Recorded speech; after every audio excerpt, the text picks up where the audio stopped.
Hyderabad south zone police ने police शोहदा को खराज अकीदत पेश करने के लिए तारीखी इमारत चारमीनार से साइकिल रैली का इनेकाद किया। यह रैली पुलिस शोहदा की कुर्बानियों को याद करने और अवाम में इनकी अहमियत उजागर करने के लिए मुनक्कद हुई।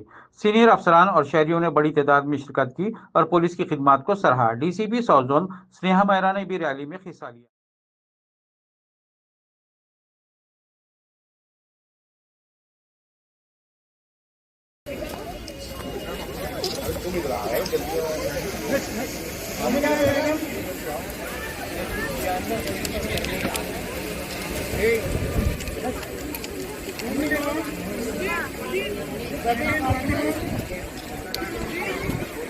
ये गैस जाओ घर चले जाओ।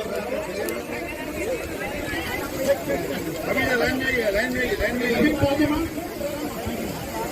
शरीफ